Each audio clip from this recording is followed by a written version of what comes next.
Welcome back. Thank you for your punctuality. We hope you had an enjoyable breakfast and are ready for the next workshop. Now to continue with our academic activities, Master Mónica Bradley is joining us today to present a workshop entitled Effective Assessment Practices in the EFL Classroom. Mónica Bradley holds a master's degree in women's studies from the UCR and English teaching with an emphasis in the administration and evaluation of English programs from ULACIT, and is currently a PhD candidate in the Society and Cultural Studies from the UCR. She is a professor at the University of Costa Rica and teaches courses on intercultural communication, literature, language, and English for specific purposes. She works for PELEX, Programa de Evaluación en Lengua Extranjera, at the UCR, in which she specializes in oral assessment in both oral interview exams and the application of artificial intelligence for speaking proficiency. She is an ACTFL, American Council on the Teaching of Foreign Languages certified oral proficiency tester. In this workshop, Master Bradley will explore the concepts of assessment strategies, types of tests, and formative and summative assessments.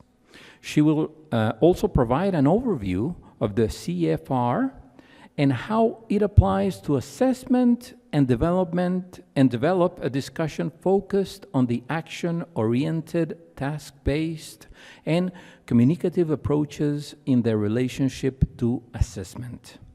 Lastly, Master Bradley will make emphasis on important considerations when assessing students and show different types and examples of assessment for speaking, writing, listening, and reading. So without further ado, let us welcome Master Mónica Bradley.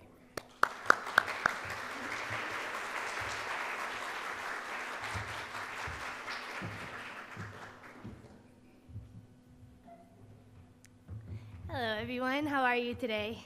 It's good to see you. I have to admit that I'm a little nervous. I'm not used to speaking at a podium like this, but I'm gonna, do what I tell my students, which is that we're all friends here, that this is a non-judgment place, and that we're all in a supportive environment and here to co-construct knowledge together. So today I'm going to talk a little bit about assessment strategies and types of tests, a little bit about the Common European Framework in our context in Costa Rica and why it's so important for us, and the relations between teaching strategies and assessment strategies, because when we're talking about assessment, we can't divorce it from teaching, right? It's like two sides of a coin, right? But it's the same object. It's the same result. It's the same thing that we're doing. So our teaching and our assessment strategies need to be interconnected at all points. The way that we teach is the way that we should consider assessing. And sometimes that's more challenging than when we think within systems that still follow in very traditional ways of knowledge construction and expect those things in programs. And so figuring out how to do that, how to actually incorporate the action-oriented approach inside assessment can be harder than we think. And so we have to be creative as well, right? With critical thinking and all the skills that we try to integrate into our students' knowledge is something that we have to integrate into ourselves on how are we going to do this? How are we going to create both the world that we want to create by our teaching strategies and our assessment strategies? So we have a task that is very challenging, very big, and very rewarding, right? Rewarding for us because it's how we continue to grow with our students. We inspire them, and then they inspire us, and again, the same side of the coin, right? We flip the coin, and it's continuing and continuing, and we're growing together, and we're going to continue growing together. And then we'll look at some other considerations and assessment strategies. So this was a quote that I saw recently that I thought was really nice. It says, "Teaching is ultimately an act of hope. Every time I teach a lesson, I hope it will inspire learning. Every time I intervene with a struggling student, I hope it will change the trajectory of their path. The temptation to fall into cynicism is alive, right? We all know that temptation, right? With the amount of workload that we have to do, with a lot of the pressures of existing within a systems, right? Multiple systems, educational systems, economic systems, all of the systems, right? And then understanding that our students have a lot of problems, the systems of families, dealing with parents, it's a lot of things, and it's easy to fall into the cynicism. But it's really important that we keep alive that hope, right? That we can change the lives of one student, two students, of all of our students, and that's the reason that we're here. And assessment strategies are no different, right? It's the same thing that we teach is the same thing that we want to do in our regular life. So hope becomes a choice that we make every single day. The hope that we can affect change and we can help our students learn, and that learning can help them in their lives, because that's the ultimate reason. We're not assessing so that they pass a test or so that they show that they're A2 level of English or B2 level of English. We're assessing and creating assessment strategies to help them have goals in the world that they're going to be able to use those skills in ways that are useful for them. So ultimately, yeah, we want them to reach the levels, right? The CFR is important. The reason it's important in Costa Rica is because it's a measurement standard, and we need measurement standard. We need categories in order to see where we are, right? That's why we assess. We do benchmarks. We see if as a country we have a goal of getting all of our MEP public education students to the level of B1, which is a hard goal, right? If that's our goal, yeah, we're gonna need to do benchmark assessments. We're gonna need to assess if we want all of our university students to leave at a B2 level. It's a hefty goal because sometimes people don't understand what a B2 actually is. B2 is really advanced. Like it's not an easy level to reach. B1 is not an easy level to reach. It requires a lot of dedication. And so these things are important. But beyond the markers of what we show through assessment, which we need to do, we have a purpose behind it. It's not just B2 to say Costa Rica is bilingual. Why do we need Costa Rica to be bilingual? Because we want to provide hope that we can help people leave situations of poverty, that people can have access to jobs, so that we continue developing tourism, but also in sustainable ways, because we want to teach critical thinking skills and not just economic advancement without considerations of the world that we're in. It goes beyond just a level of English. We're forming humans that form the country, that form the world. And so these are important tasks. And evaluation strategies and assessment strategies are one of the ways we can do it, right? And one of the ways that we can build confidence in our students instead of putting them down, which is why the Common European Framework is also important, because we deal with can-do statements rather than cannot statements, right? Can't, fail, not, wrong, red ink on the paper. It's like, no, our students at the beginning couldn't do this, and now they can. Now they can create a sentence. Now they can speak with another person. Now they can understand a simple text, right? And so this is why the framework has changed. And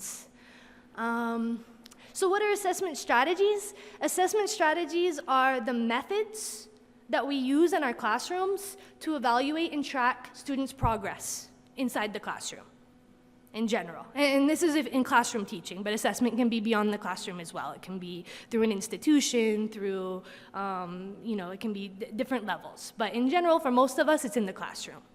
And our assessment strategies must align with our teaching goals. Our assessment methods should align with our teaching methods. And so we need to consider the types of methods we usually study a bunch of methodologies, but how do we actually apply them in the classroom? How do we do it? How do we do it in a system where the curriculum is given to us? How do we do it in a system when our rubrics are given to us? How do we do it in a system that needs us to measure?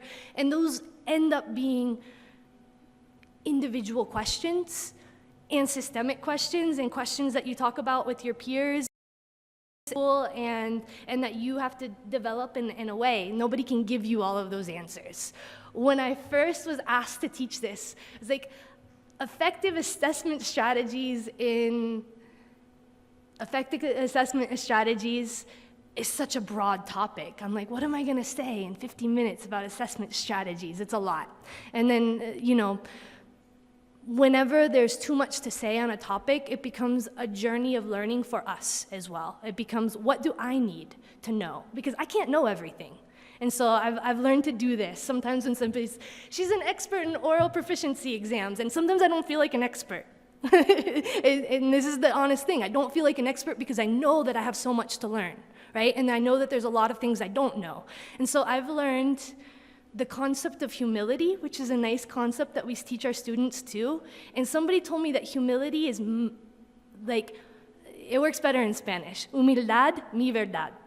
Right? And so it's like where you are, right? It's like, okay, I've walked these paths and these are the things that I do know, and these are the things that I need to continue learning to become the best person that I want to be for the future. And that's the same for our students, right? It's okay if we don't know everything. We're never going to know everything. This world is an infinite amount of knowledge to be learned, right? We're never going to feel like we reached the goal. And that's the same for assessment as well. My boss, Walter Raja, says, if you want a job that lasts forever, work in evaluation, because you never get it right. And it's true, you never get it right. It just continues and continues, and you're constantly in this process of looking, okay, well that was okay. we kind of met the goal, but these were the problems in it, and this is what we fixed for the next time. And that continues and continues and continues. Whether it's at the micro level of having a role play interview with 2 of our students in the classroom, or the macro level of trying to figure out how to assess. Next week we have to assess the diagnostic exams of all the students in the UNA, and we just applied that to the UCR, and it was a huge logistical feat and difficult to do, and we're still going to improve it for next year. What went well? What do we need to keep working on? How accurate are our results? We need to continue to test to make sure that there's a standardization process. So assessment strategies is something where it's like a process of almost self-improvement as well, because you learn yourself. You learn yourself what you want to. And so examples, you know, the basic things that we use, these are just a few: quizzes, interviews, role plays, acting, projects, presentations, tests, portfolios, dictations, our regular classroom interactions, activities, journals, vocab logs, essays, concept maps, discussion groups, debate surveys, and this list goes on, right? Those are just a few things that we can use. So one of the things that we need to do when we're considering assessment strategies is decide on the purpose of our evaluations, right? We have different types of evaluations, diagnostic exams, and diagnostics exams can go from the micro to the macro level, right? Of testing the populations of a country, or with one student that we're tutoring. We need to do a diagnostic evaluation. Where are they at, right? This lets us know to help us project where we want them to be. Formative assessment, which is the assessment of students' performance during the instruction. This one is the one that we do every single day in our classrooms. We're constantly paying attention to what's happening, doing little assignments, projects in class that might not have an actual grade, but are part of the learning process and part of the assessment process, because we can't separate learning and assessment, teaching and assessment. Summative, which measures the achievement at the end of instruction, right? So sometimes we have, if we want to write a paper, and we want to apply a methodology and everything, we do a diagnostic, and then we do a summative at the end, and then we do a little bit of formative in the middle, and we present it. So summative lets us know, did we meet our goals? We have norm referenced assessments, which is basically like our standardized tests, where we have a norm, and it compares students against other students as well. And then we have criterion referenced assessment, which is more what we try to do inside the classrooms, where it measures a student's performance against a standard. What is that standard? The standard is something that you set within the course objectives, but can also be set by the curriculum. Right? It's not only, it's a negotiation constantly between how do I interpret the curriculum and how am I going to teach that curriculum, and what are the goals for the level. But sometimes, you know, we hit situations that are difficult. I tutored a young lady who's just an amazing young lady, came from difficult family situations and was graduating a technical school, and I did a diagnostic kind of exam with her, and I realized she's pre-A1. She doesn't speak a word of English, not a word. And my goal for that semester graduating, right? And so her classes in English are at a B1 level. That's the material that they're giving her. And she's pre-A1. And I have this goal of how am I gonna get her to pass these exams? So what am I gonna do? My goals with her are not to get her to B1. I can't. There's not enough hours in the day, and I don't have enough hours. I work full-time. I'm a mother. I'm working with her 1 or 2 hours a week for free because she's a family friend, and she really needs to graduate, and she's doing amazing now.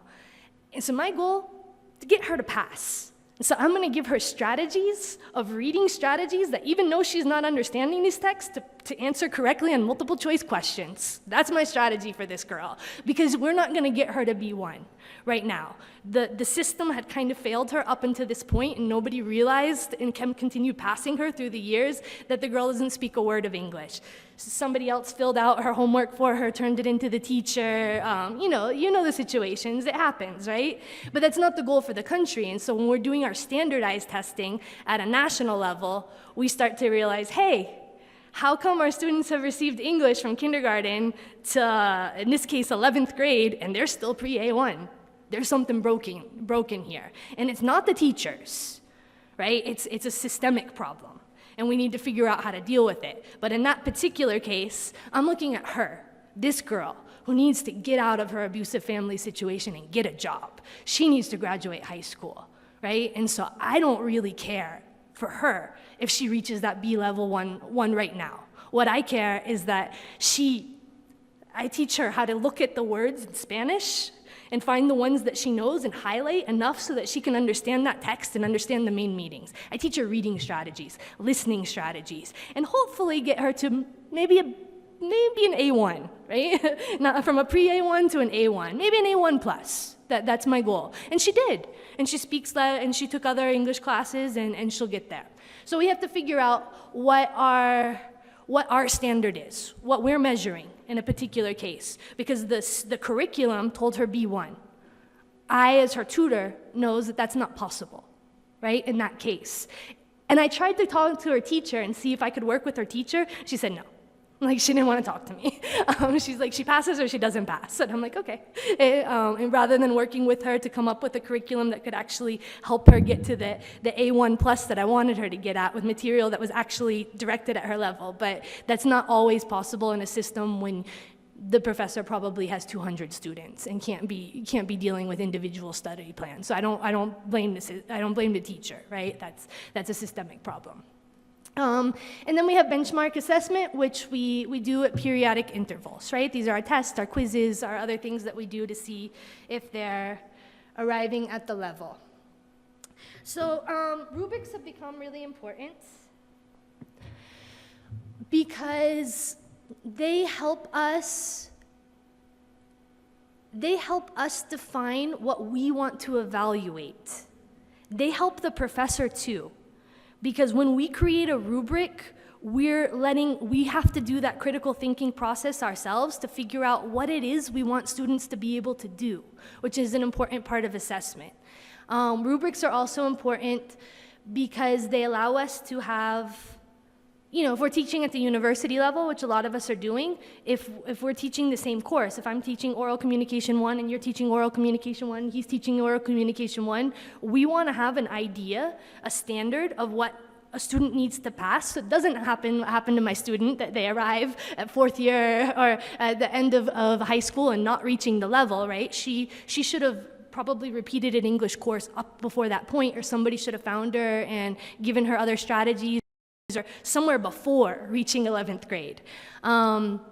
So with this one helps us to create the norms and the criteria that we want for the objectives of our students, right? So at the UCR, I want my students at the end of the 4th year to be C1. I want them all to be C1. Not all of them are going to be. Some of them are going to be B2, but almost all of them are B2 plus, and some of them are C1 plus. So if we want there, then What do we need them to be at first year? What do we need them to be at second year? What course am I teaching? Am I teaching a reading course? Am I teaching a writing course? Am I teaching oral communication? Is it integrated skills? All of those things, and create the rubrics based on a standardized norm so that we can communicate with each other. Rubrics allow us to communicate. They're tools of communication between us and the students and us and the other people teaching the courses. And so they are really important.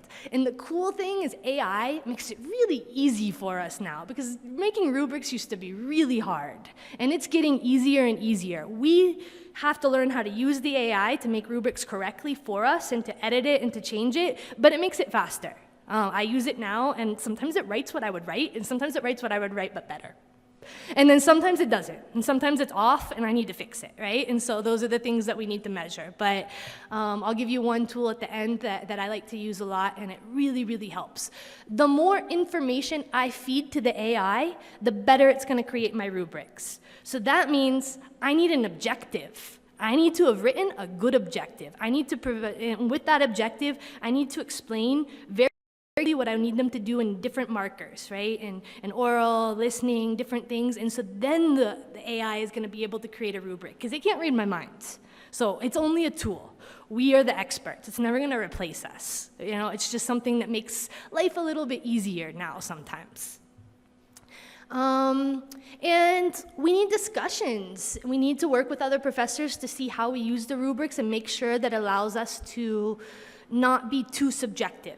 Because if the rubric is too subjective, it doesn't serve a purpose, right? Then, you know, we might as well grade like I used to grade back in the day when you know, I just wrote the grade on a paper. Like, that's when I first started teaching, that's what we did. Like, I got an essay, and like, this is an 8, this is a 9, this is a 10. Why?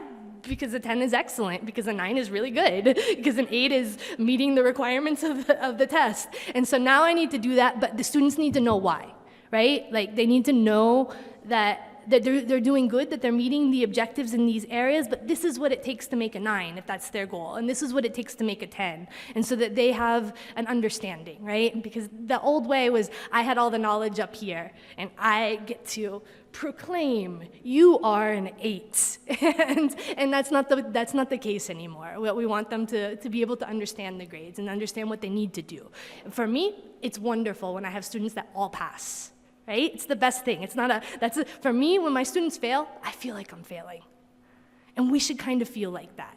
Sometimes we can't do everything, because sometimes our students just don't show up to class, don't do the work, all these other things. But in general, our goal is to make our students be able to do those things. That's what we should be aspiring to do as teachers.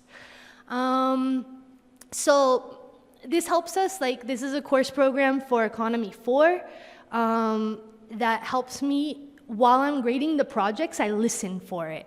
It helps me because I teach English for special purposes sometimes. So I teach university majors of other majors. So aduanas, economia, and customs administrations and economy students. For some reason, the economy students are almost bilingual. So when they come into English for Economy 1, I have to remember those 3 students that are not bilingual, that the course asks for A2. And I'm grading based off of A2. The fact that the other students in the course are B1 or B2, great. They can all have 10s. But those students that are at the level of A2 need the opportunity to be able to pass the course. I can't base it off of the highest student in the class that comes from a bilingual high school to the student that came from a MEP system. That's not fair. So I need to know what my objective of the course is in every single case. If not, I'm doing that student an injustice, because they don't even have the possibility of getting to B1 if they started my course at pre-A1. Right? They took French in high school, or they are like my student that I was tutoring that just didn't learn anything, right? And watching those students that didn't learn anything in high school start to learn, it's rewarding. Like, I love it. Like, sometimes I love teaching the first level. And my students, for some reason in administration, I tend to have students that the whole group tends to be pre-A1. The University of Costa Rica already assumes A1. So they're at a disadvantage when they come into my classroom, because I already assume they know the verb to be.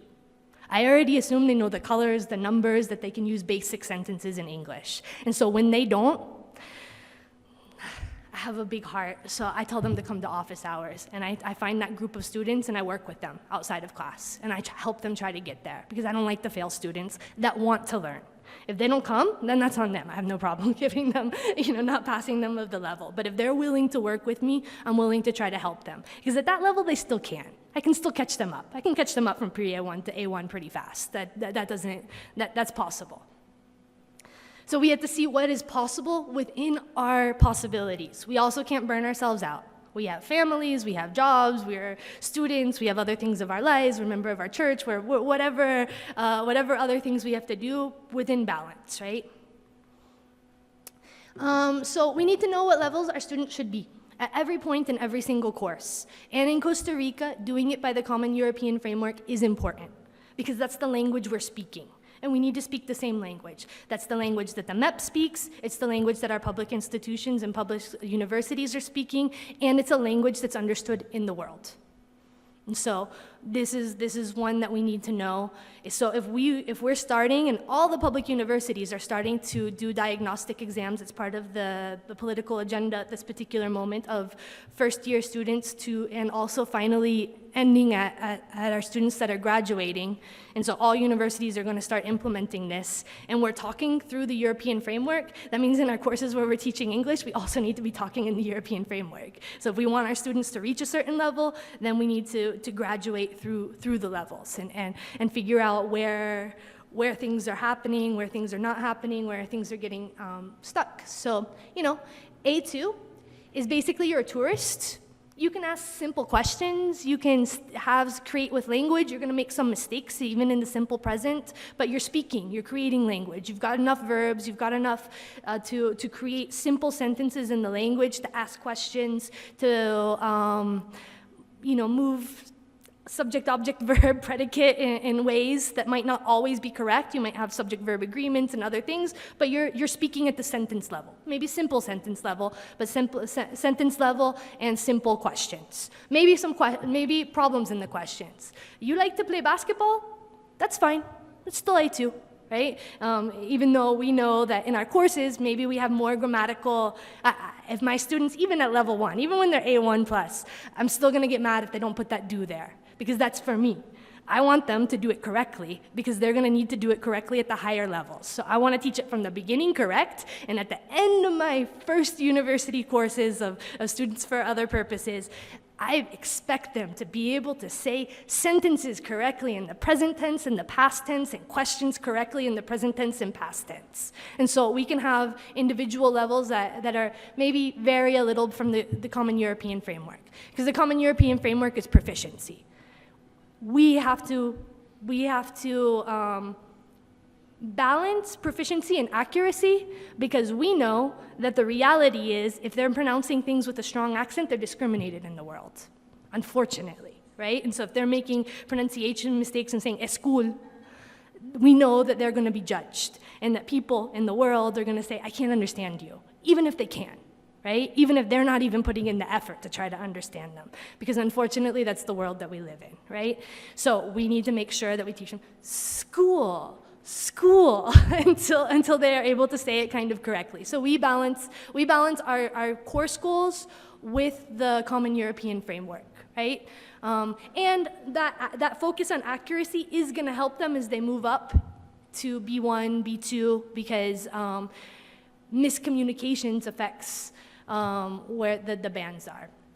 B1 is basically what A2 can do, but with more control, more language, more structures. They have more verb tenses, but they're still mostly speaking at the sentence level. They're still mostly saying,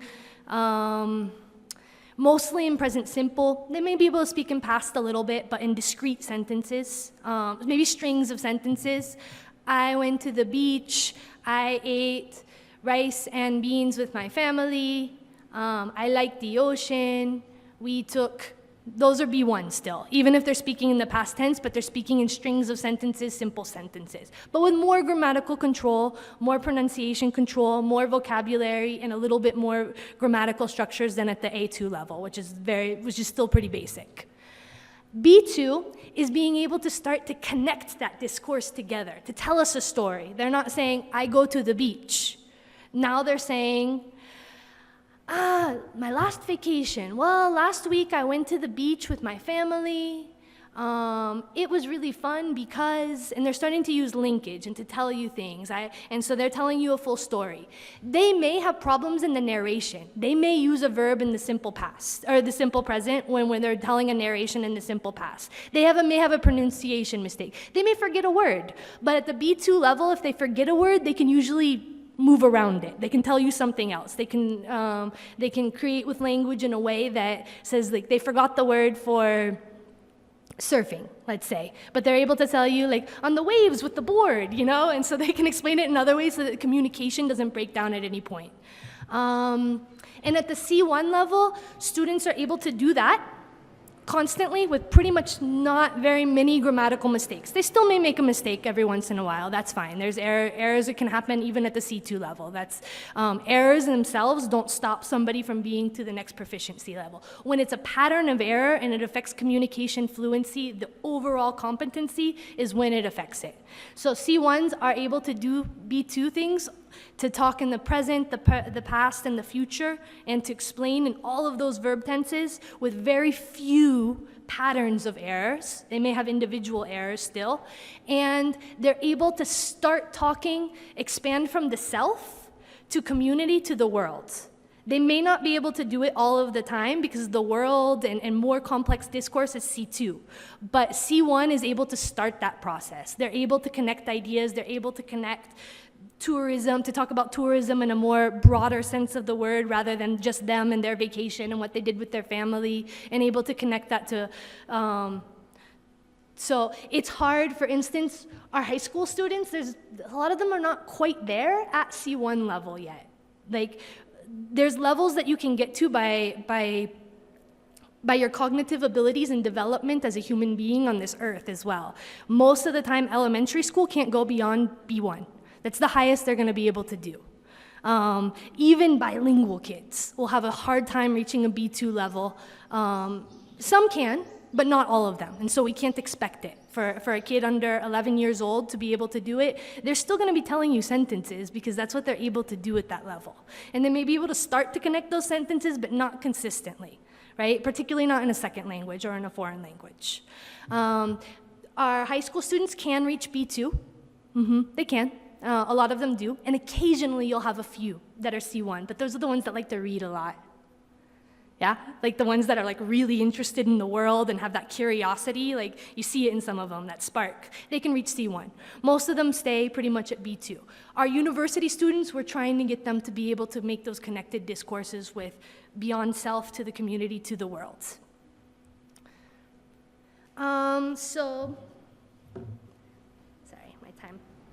The Common European Framework is not just focused on assessment. It's not just guidelines for assessment. It's not just categories of B1, B2, A1. It's focused on learning, teaching, and assessment.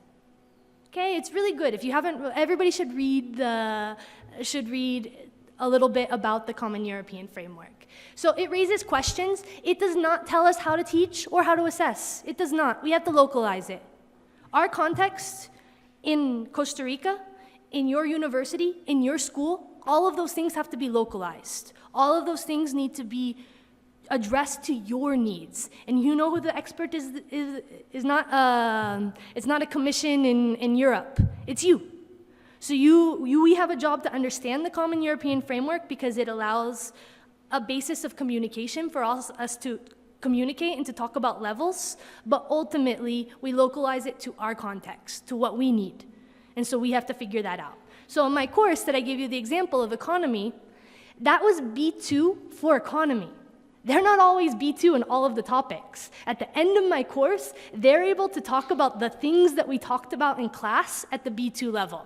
Not all of them are B2. They're able to give presentations about the economy at a B2 level, listen to recordings at the B2 level. But I did it based off of the context of my course, right? Because why am I teaching English for economy? So that they can be professionals in economy.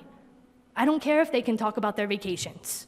It's not the purpose of the course. I don't teach that vocabulary. I'm teaching them to talk about to talk about the World Bank and the International Monetary Fund and how politics affects Costa Rica and how the banking structure and the SUHEF and all of these things. I had to learn myself in order to teach the class, which is really interesting. I used to think economy was really scary, but it's not. It's not. It connects everything to the world. Education is completely related to the economy, to the world economy, to local economy. So in the end, they become my teachers as well. Because they had to teach me a lot at the beginning. And what did they have to use? They had to use their English to do it. So in the end, we both achieved our goals. So it brings a new, empowering vision to the learner. This empowering is really important because most of us did not grow up in an educational system that was empowering to us. Most of us did not. Most of us learned to be quiet, listen, and to give what the teacher needed as much as possible. It wasn't an interaction. You weren't an agent of learning. You might have been in your own way. I'm sure you did if you got here, but most of us didn't go through that system. So our job is not to replicate the systems that we have. It's to create new ones that are better than what we had, right? And when we learn better, like Maya Angela says, when we learn better, we do better. And this is for life and everything in life. So the CIFR represents the language learner as an agent of social agent, acting in the social world and exerting agency in the learning process. So that's the holistic student that we were talking about in the beginning, right? Not just the goals of our course. It's a paradigm shift in planning, teaching, and assessing by promoter learning engagement and autonomy. And we have courses oriented towards real-life tasks constructed around purposefully selected notions and functions. This promotes a proficiency perspective guided by can-do descriptors rather than a deficiency perspective focusing on what the learners have not yet acquired.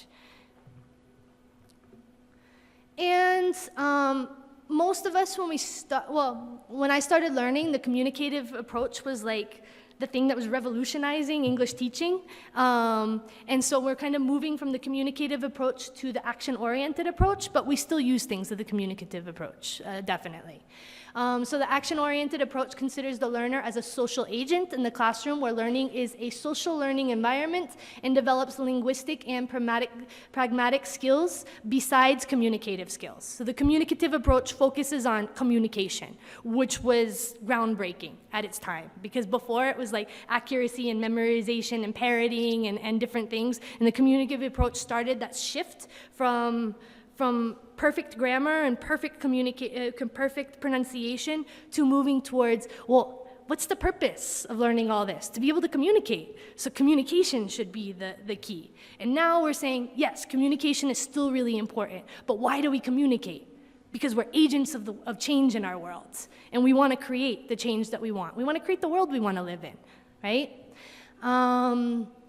So the creation of social language environment where the learner will be able to jointly communicate with each other in the middle of a pluricultural and plurilingual environment. This is another shift. Before we focused on students being able to talk like a British person or to be able to talk like an American from the United States in very specific ways. Now we say, no, English is just a means to communicate and to create a world, right? Which is why it's important in Costa Rica, which is why it's important in China, which is why it's important in different parts of the world. It could have been French, but it's not, it's English. So, or it could have been Spanish, it could have been any language. But in this world, the agreement that we've come to is that English is kind of like the language that we use to communicate along with other languages that are also allow us to have the pluricultural and plurilingual environment. So we can use the knowledges we have about the world and our languages to help us in the construction of English as well. Learners participate as active and autonomous agents through collaborative efforts, while the mediator serves as a catalyst to the learning process. The action-oriented approach, I like that word, catalyst. I use it now in my papers and stuff. I'm like, it's a nice word. Like we're not facilitators anymore, we're catalysts. It sounds more powerful. And the words that we use matter, right? We teach our students this too. The words that we use do matter. And so this isn't all just theory. When we say communicative, it's because we're focused on communication. When we say action-oriented, it's because we're focused on action. When we say we're a facilitator, yeah, that was nice. That was better than I'm the owner of all knowledge and I'm here to talk to you all, right? That's better than that. But Facilitator was nice. Catalyst, it's like, wow, what are we creating together? Like, this is powerful. So the language matters. The action-oriented approach is task-oriented and can be applied to utilizing methodologies such as project-based learning and integrated projects, putting the co-construction of meaning through interaction at the center of the learning and teaching process. So all of these other soft skills that we need our students to learn as well become part of learning English, right? Communication, teamwork, working with each other. It's not just about your grade on an exam. My kids go to private school, and I'm in a parent chat. Parent chats are horrible. As an educator, I try not to engage very much, and my comment is like, I'm going to trust in the teachers. Like, a little bit old school. I'm like, they're the experts, right? Like, I have my things that I'm an expert in, but they're the experts. But my school is trying to implement this, and they're getting a lot of pushback. Why? Because we've been educated in traditional ways, and they're still viewing students as competing against each other. And so when we try to do this project that forced my fifth grader to work with sixth graders, they're like, no, that's unfair because they're in fifth grade and they're in sixth grade, and how are we going to meet the requirements of the MEP and the standardized test, and we're all going to fail, and they're going to be homeless, and they're not going to, and like, why are we paying this much money? And the panic ensues. But this is what we're trying to do, so the school, and this is the reality. If we try to do this, sometimes we will get pushback, right? And it says like, no, the project was cool. It was a science project where they had to translate text into English and create experiments and write hypotheses and work together, and the kids negotiate. They weren't assigned roles. They had to figure out, you're better at English than me, but you understand the science concept, and work together to create this project. It was really cool. And in the end, they're all going to get decent grades. But the parents started to have this panic when this was placed in actual motion. We don't have the same pushback at the university, but we might, right? We might. Our students are used to a certain system, and we try to do something different. They're like, yeah, but how are we going to be graded, right? And so it's difficult, and that's why we have rubrics. Here's the rubric. Okay. So the shifts in framework involves learners in the learning process, recognizes the social nature of language learning and language use, the interaction between the social and the individual. This is really important. It's a shift. We're not looking at you as an individual. We're looking at as language as a means of communication, but also as a means to function in the world, to work, to depending on what course we're teaching, what the purpose of our students is. But we have to evaluate all of that.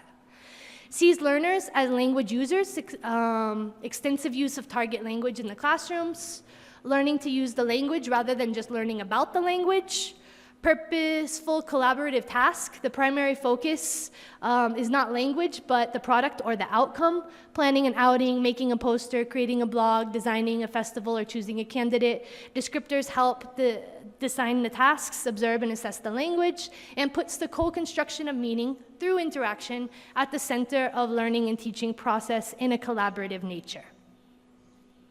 So we're gonna not, maybe you guys can talk a little bit later about how you actually apply these in your classrooms, but measure what you value instead of valuing only what you measure. This is like a key important concept in evaluation. You have to figure out what you want to evaluate, and that's the best I can tell you, because I can go over a million theories and terms and terminology, but at some point it becomes something instinctual. You already have the skills. They're already within you. You know what your students need, right? And so then you figure out how to evaluate that in ways that is as fair and just and equitable in your classrooms. So we have a lot of things to consider. These are kind of some of my final concepts that make these ideals of the Common European Framework and the action-oriented approach and plurilingual competences and all of these things wonderful in theory. How do we do them? And this is what we have to figure out, and this is why we localize, because we have curriculums. We have rubrics, sometimes that are assigned to us that we don't get to create. Sometimes we have an objective for a course that we have to do it. And so while I don't like keeping of a student not being able to pass to the next level, I do it a lot because in the end, I'm doing them an injustice of allowing them to pass when they don't have the skills required to pass to the next level. So I have to, right? It's our job as well to do that. So we have, so what are the goals? Is this an effective evaluation for this goal? Define the goals of your courses. okay? Figure out proficiency versus accuracy in your particular context. When I teach oral communication too, pronunciation is important. It is important. If they're still making a lot of mistakes in pronunciation, they will not pass that level, even if they speak at a C1 level, because it's part of the objectives of the course. So sometimes accuracy is important. That doesn't mean that we get rid of accuracy and we don't pay attention to it. I teach writing courses where I'm like, if I see 3 comma splices, I'm gonna stop reading. I do. You know why? They stop writing comma splices. And if I don't do it, they continue writing comma splices because they know they can still get a 9 because according to the rubric. So I make it on the rubric. And these are for 4th year students because I don't want them to go into their master's programs just continuing to write comma splices when I've taught it to them in 4 different courses. Now I'm sick of them. I don't want to see them anymore. We know the grammar structures. I don't want to see them anymore. So accuracy is important. So we need to balance accuracy and proficiency. Communicative, task-based, action-oriented, authentic materials, using authentic materials. These are all important things for us to consider in our evaluations as well, assessments. The banking system of education, which is how most of us were taught. Memorization and give it back. I took my nationality exam in Spanish. It's a book. It's a MEP book of like all the social studies. It's about 300 pages. I had to memorize it all, produce it back for an exam. Ask me what I know about the presidents in Costa Rica now. if I can label the geography of the country. But I passed the exam. So that's the banking system of education. But did it help me? Yeah, it did, because I understand the context of Costa Rica, because I like that type of stuff, and it helps me to understand the history of the country. I can't tell you the specific names and dates because I've never been good at that. But some people are, right? Some people are better at memorization and they keep that retained for a longer time. It's not me. But I understand this context, which was useful for me. I think most people that take that exam don't learn anything from it. So versus the application of a learned skill. What do we actually want by that exam? I think they want to block out people of a certain educational level from becoming national citizens. That's the purpose of the exam. And so, I don't know, that's my opinion. But they have to figure it out, right? Why do we have to take that exam? Is this useful for their future? Will it help them in real life? Did that exam make me a better citizen of Costa Rica? I think it did. Is the evaluation technique mirrored in class activities? Have they practiced? You can't do an evaluation that you haven't practiced in class. All evaluations, all assessments that you do must be things that you've practiced, that students are capable of doing.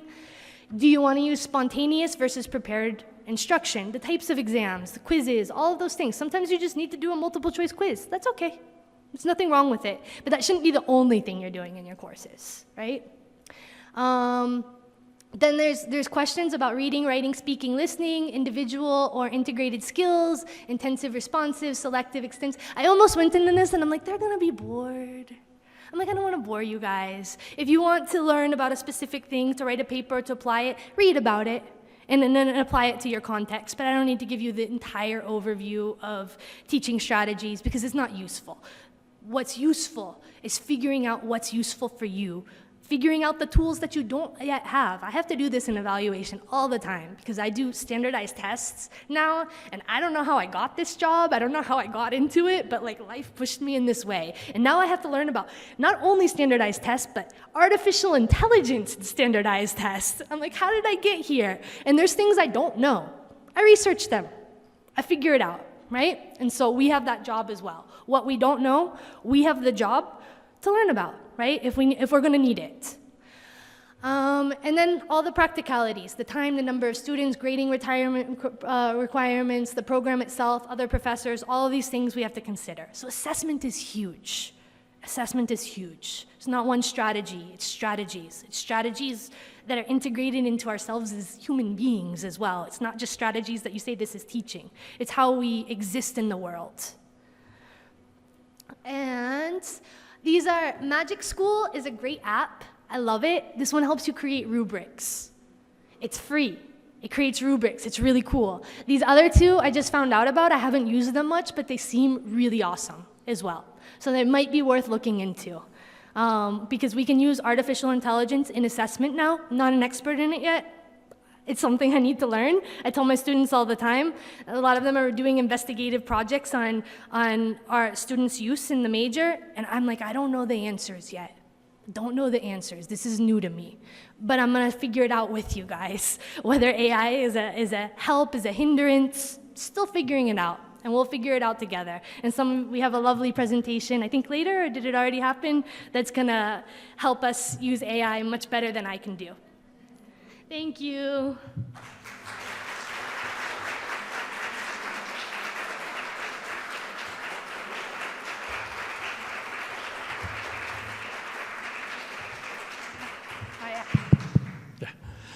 Thank you so much, Monica. That was a wonderful presentation.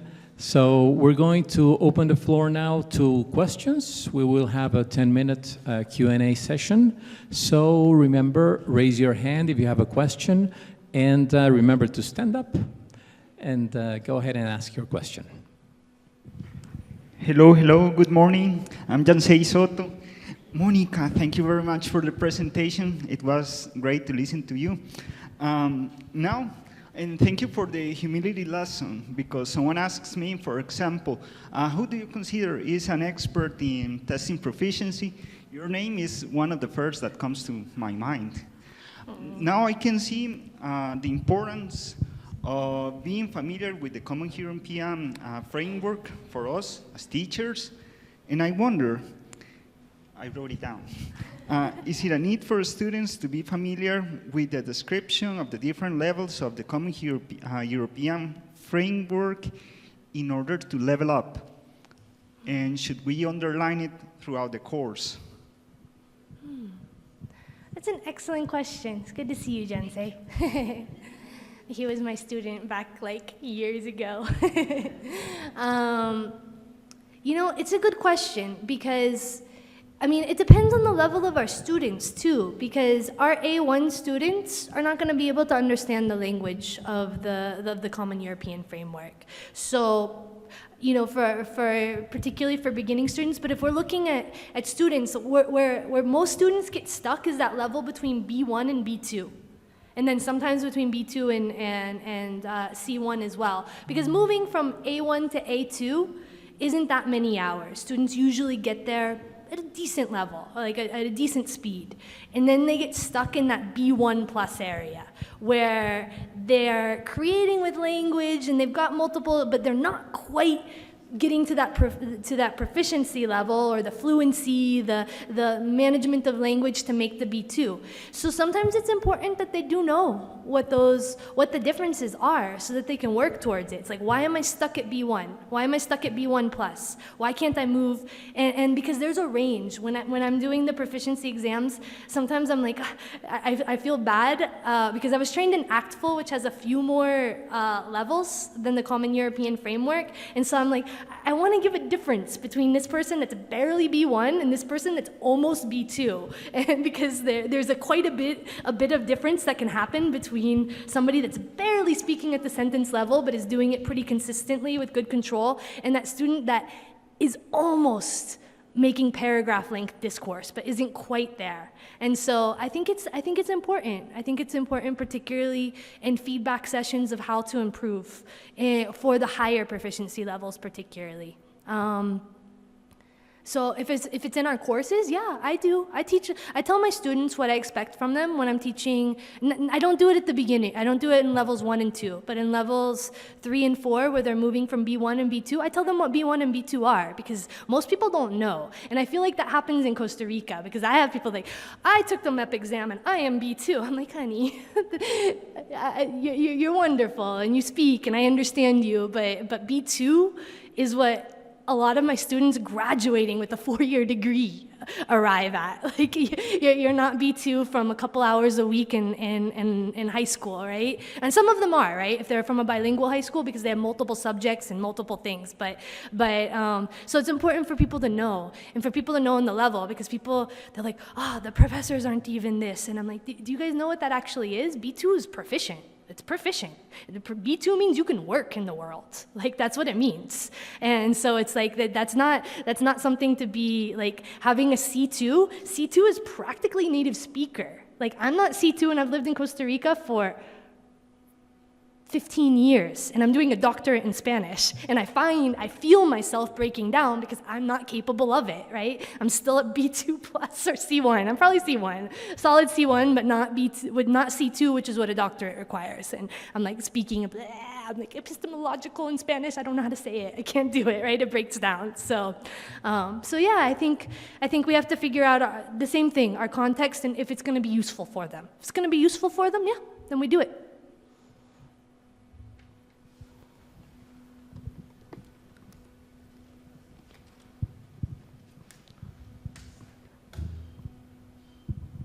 Well, good morning, everyone, and thank you so much for your presentation. So my question is regarding to how has been your experience by including the artificial intelligence into assessment?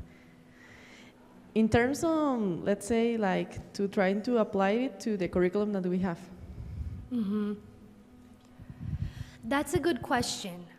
In my courses, well, we all teach at public institutions in Costa Rica, right? Or we know them pretty well. Things move slowly. Most of my programs are given to me, and I don't have a lot of change in them. The evaluations are also given to me in almost all of my courses and need to be the same. So what I'm negotiating now in the courses that I teach is how much students can use AI and in what ways. That doesn't detriment their learning experience. So for me, I tell my English students, I don't want you to use AI in writing your essays because you guys are going to be teachers. You guys need to learn how to write in English. I'm writing my PhD in Spanish. I don't have the level to write at C2 in Spanish. I write in English and I use AI to translate. If in the times of, I would pay a translator, like that's what I would do, and that wouldn't be plagiarism either. It's my work, I'm creating it. I'm not a Spanish teacher. Right? I'm not trying to learn the Spanish language to be at that level. I'm an English teacher. I'm doing my PhD in Spanish because the program's in Spanish. But so we have to figure it out in the context, in each individual context. For us in the PELEX program, which is the evaluation program that we're trying to kind of implement to step away from Cambridge and Oxford and all of these tests that we're having to pay for from foreign and localize it within the context of Costa Rica, we use AI in oral proficiency assessment a lot, and I'm working in the process of the same way that I do inter-rater reliability between me and another rater to make sure that we think the same about B2, because we have to make sure we think the same, right? Because you can think it's B1 and I can think it's B2, and we have to see, is there inter-rater reliability? I'm doing that with the machine. So I have multiple people testing and listening to the audios that students are using in artificial intelligence that's giving the grade, and I'm checking to see how reliable it is as compared to the differences that are already going to exist within inter-rater reliability between human testers, to see, is it the same, is it more accurate, is it less accurate, and so we're in process. So I've been teaching the machine teaches me and I teach the machine, the same thing, like over and over again, because artificial intelligence, it's not alien technology, it's human created, so that means that humans are going to be the ones that have to manage it. So I think in our classes that this is a continuing conversation, and as AI continues growing and the uses become more, I mean, we just started this like a year ago with the explosion, so I'm catching up. In my classes, I don't know. I don't have all the answers yet on those things. I'm learning how to use it for me as a professional and figuring it out in each particular context. And sometimes I don't even know how to do it. My students write papers using AI. I'm like, I can't prove it. I'm not gonna call you for plagiarism. If you tell me you wrote the paper, what am I gonna do, right? That technology as reliable, because I asked, like AI, does this student plagiarize? It's like, yes, it did. And then the student showed me proof of they didn't. And then I was like, oh, I don't know anymore. So I'm not an expert in that, but in testing at the national level, it's gonna be very, very important, because it's the only way that we can test 60,000 students, which is our goal. So it has to. We have to learn how to use it. Mm-hmm. Thank you for your talk. I had a question about feedback, the role of feedback in its relationship with the Common European Framework. Because sometimes teachers take the Common European Framework, they create the rubrics, they actually judge the students, give them 4, 3, 2, 1. So, and it stops there. And students don't have the ability to understand what is meant by what is written in the rubric, so there's no feedback there. So what is the role of feedback so they don't make the same mistakes like the comma splice? How do we move from just judging to actually helping the student and supporting the student in the learning process? Yeah, that's a really important question. That has to do with the concepts of teaching and assessment being completely interrelated. So first of all, we need to teach them what's expected before they get the rubric. Students need to understand the rubric. If the students don't understand the rubric, there's no point of a rubric. If the rubric is too complicated, I have to, and I do, I have a rubric that's 8 pages for one of my course. I didn't write it, I didn't choose it, my coordinator gives it to me.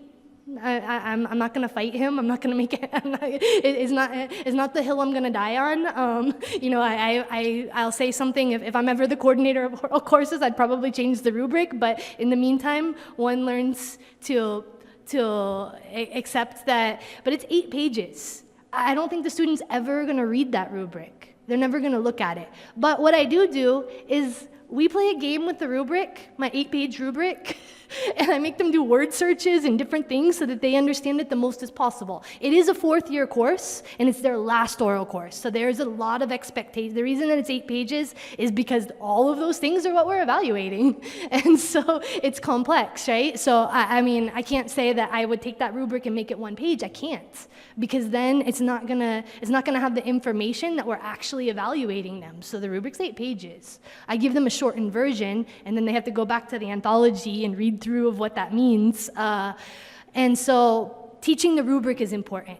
Making sure you understand the rubric is important. Does the rubric align with your goals in the course? Explaining what the goals in the course is, what the rubric is, and then if you can, be as much available for office hours and consults or individual, or find a way, like if you don't have time, if you're teaching, if you have 500 students in the MEP, then figure out ways to have them do group work while you're going around working with 1 or 2 students that don't understand something, or that didn't pass an assignment and you don't think it's because they just didn't try, but it's because they didn't understand something. Because that's where, yeah, and so I have a lot of office hours, and I actually tell my students to come.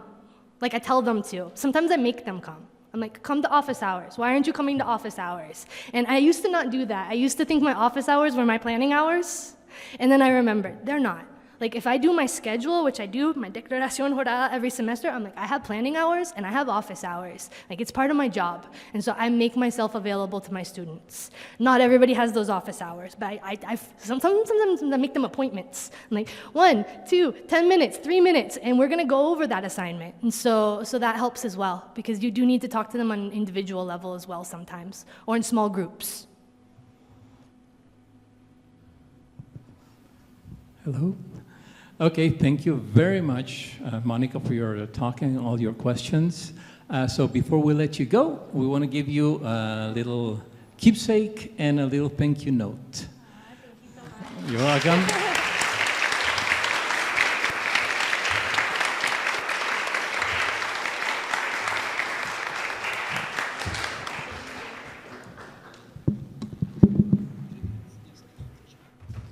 Okay, so before we continue with the next speaker, to let her get set, we want to make a little active pause, okay, for 5 minutes maybe. So if you want, you can stand up, stretch.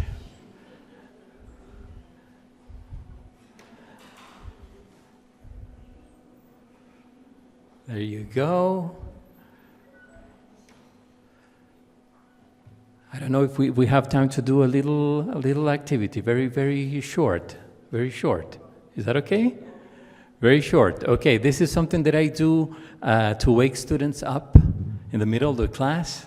So go to the person, turn to the person who is next to you. So turn and face the person who is next to you. Okay, so now what you're gonna do, this is in 3 parts, okay? In the first part, you're going to do this. You're going to count 1, 2, 3. Each person says one number. 1, 2, 3, 1, 2, 3. It sounds very simple, but it's going to get more complicated than that. So just with the person who is then in front of you, 1, 2, 3, 1, 2, 3, and I'll tell you when to stop. Okay, so go ahead.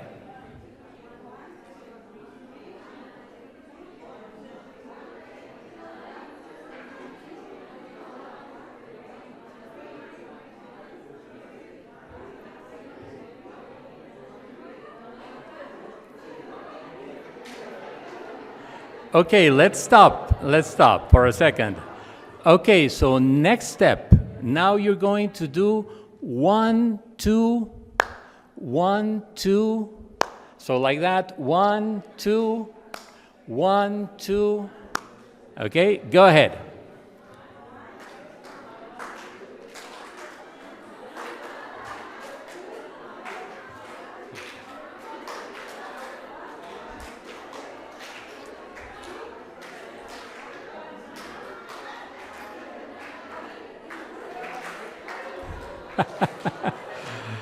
Okay, so let's stop. Last step. Last step. Okay. So now what we're going to do is it's going to be 1, jazz hands, 3, like this. 1, 1. Okay, so go ahead.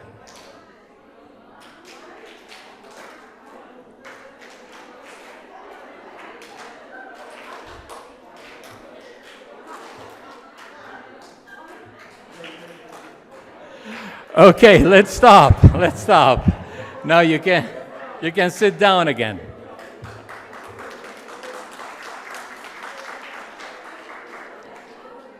Okay, excellent. I hope that woke you up. Okay. Well, we have already concluded our first workshop. We want to thank again Master Bradley for participating in this important event. And now we will move on to the next workshop of the day, entitled Find a Unique Ally in ChatGPT, which will be led by Master Nancy Reeves.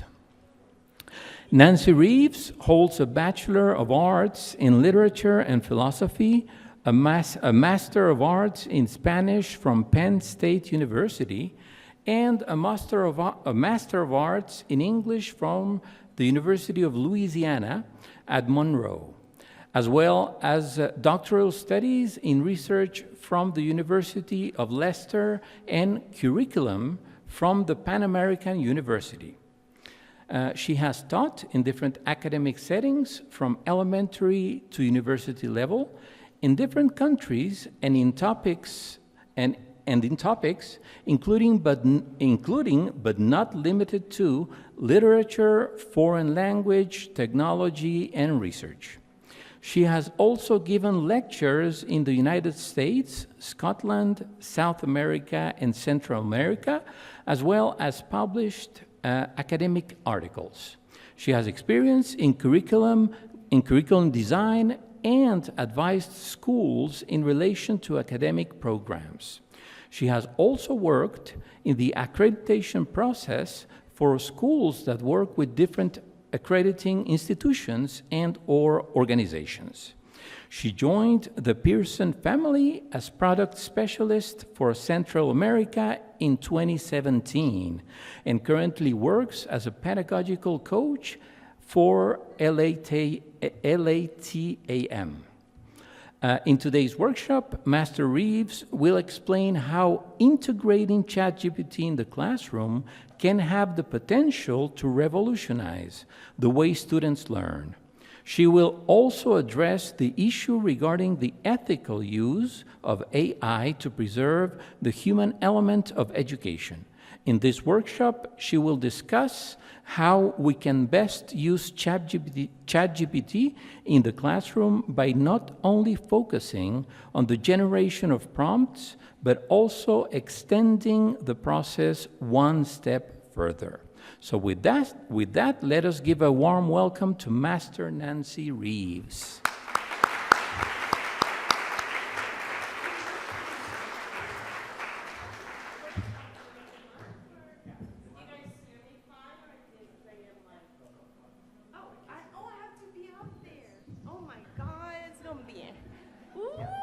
going to be interesting.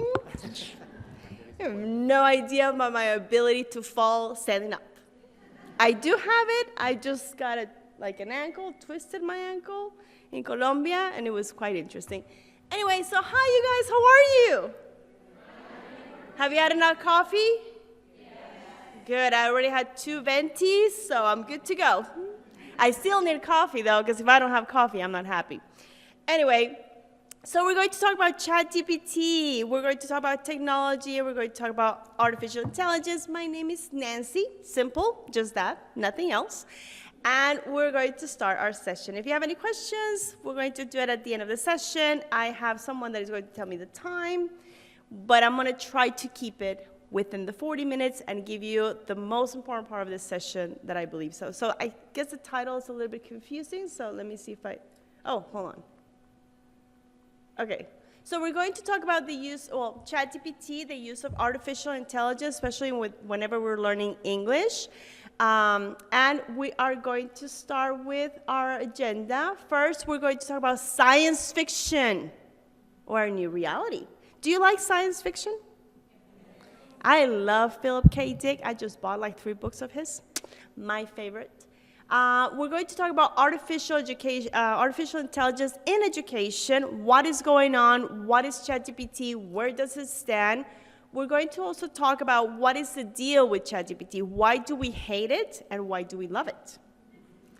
And also we're going to talk about, let's be more than frenemies with the applications. We're going to see a little perspective, a little bit, of a different idea with it.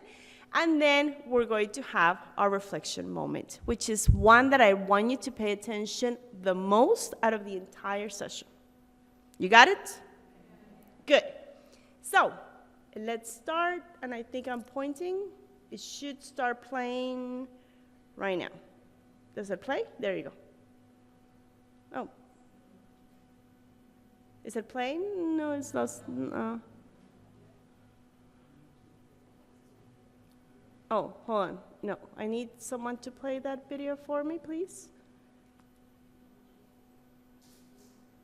Oh, it's in double. Okay. We're going to wait. The most wonderful voice in the world. Actually, no. The voice of Darth Vader is best. Let's see. We're having some technical issues, but that's okay. How are you guys? Are you having a wonderful Saturday? I'm having a great one. I have not stopped laughing since I got in a car with that gentleman over there at the back. He has not made me stop laughing, which is good. And I like to laugh. So let's see. Do we have it? I think if you have it in a duplicate view, that's a problem. Just put a regular view. Oh, well, technology. They take their time. It's not as fast as we want it to be. So let's see. We're going to try. If not, we can skip it, but.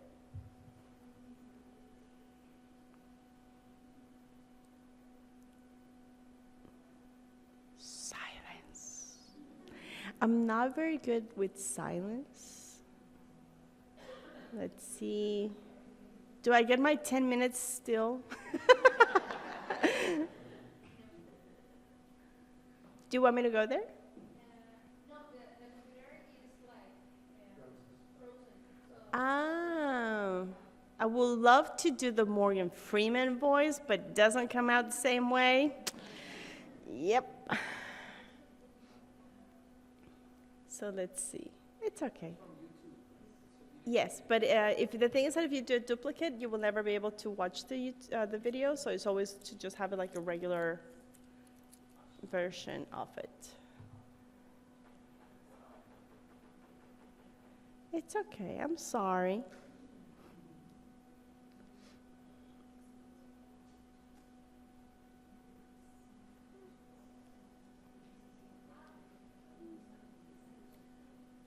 You got it?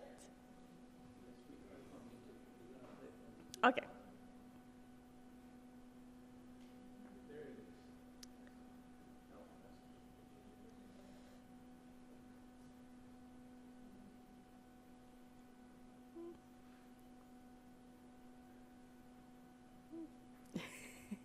I'm sorry. but it's okay. I am not. Oh my God. I can make you do something, which is really fun. It's also from YouTube, though. It's a really cool video. So I think I heard. I am like the worst person at jokes. I am just like funny and clumsy, but I am not very good with jokes. I can figure one out, but it's not, so. But we'll start soon.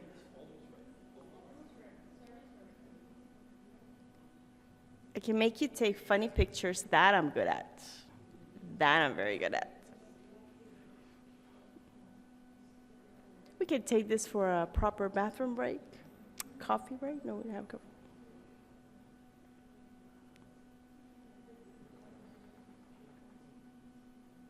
You got it? Okay, there you go. I am not Morgan Freeman, and what you see is not real. Well, at least in contemporary terms, it is not. What if I were to tell you that I am not even a human being? Would you believe me? What is your perception of reality?